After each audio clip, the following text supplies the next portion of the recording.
So phase one, they're opening gyms and some other things, and then schools aren't opening until phase two. Do either of you have any input or ideas why schools would be, one of the last places to open? I mean, my take is that it's certainly, a large gathering in relatively tight confines. Outside of my work with New Frontiers, I've also, we've been in the school business. We have a daycare center, a preschool. And so we're thinking about this very actively. And I think the truth of the matter is it's not necessarily what the administration says or the local government says or what I say. It's going to be when people feel comfortable. And I just keep wondering who's going to be the first person to, hop on the subway, drop their kid at school, and then go, back to work for a full day and go to a nice dinner afterwards. And that said, I have this conversation with my friends every single day. There's some who cannot wait because they're just cooped up or because their work allows them to kind of have minimal interaction with people. But from the school perspective, I don't think that the schools are in the driver's seat. I think it took a long time to kind of push people to kind of listen to the stay-at-home orders. It happened relatively quickly, but considering it still took some time, I think it's going to take a longer time to get people to kind of come out of that. That said, there are absolutely people out there, and we work with a lot of them in our schools who need this. It's not a want issue; it's a need issue, and we are here to provide that need. And we welcome them, and we'll do it. We will, we in our case will do everything we can to maintain, the cleanest, healthiest, safest environment. But it's going to be up to the people, as it is with any private enterprise at any point in time, pandemic or not. So what are your predictions, Jill? Do you think we'll be back to the old normal by fall, or do you think this is going to continue on for a little bit? It's interesting.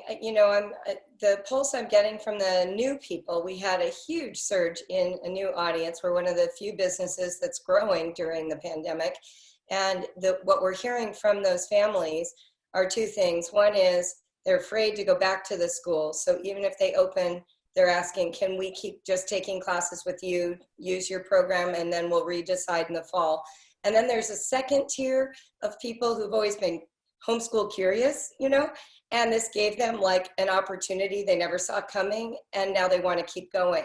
So we're anticipating an influx of homeschoolers who came through this period and suddenly realized this was an option, at least for the coming foreseeable future. May not be long term. Now that's anecdotal. I didn't do the numbers before I got on the show, but I think our new customer rate increased by something like 40%. So that was really fascinating to us. Yeah. Yeah, that's a lot. How are people finding out about you? Well, word of mouth is the number one method for homeschoolers, but I've also been on just a surprising number of radio shows. I've probably done 18 in the last week and a half. I've been on television. I was in the New York Times, Bloomberg, Guidepost. I have a book out. It's called The Brave Learner, published by Penguin Random House, Tarcher Pirigi. And that book came out literally a year ago, and it's going through a resurgence right now of interest.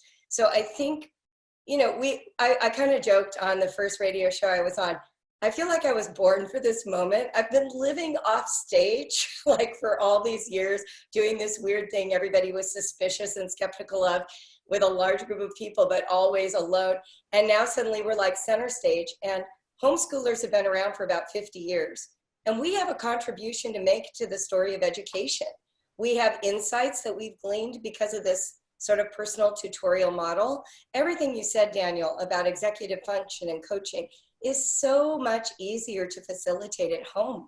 My oldest son has ADHD, and I was able to accommodate him throughout his education. He was homeschooled all the way through high school. He quit college twice or 3 times, and today he's a self-taught computer programmer making more money than the rest of us, right? So, over time he learned, but it took him till he was about 28 to get there, and we know that now. I have a 4th child who's a boy, and we did 4 years of junior high because I knew he wasn't ready for high school.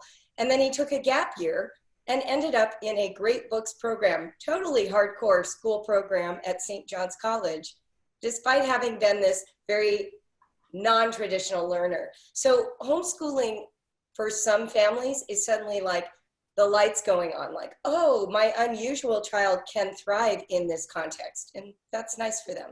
I love what you're doing, Daniel. Everything you said, I'm like, yes, that sounds just like what we believe in.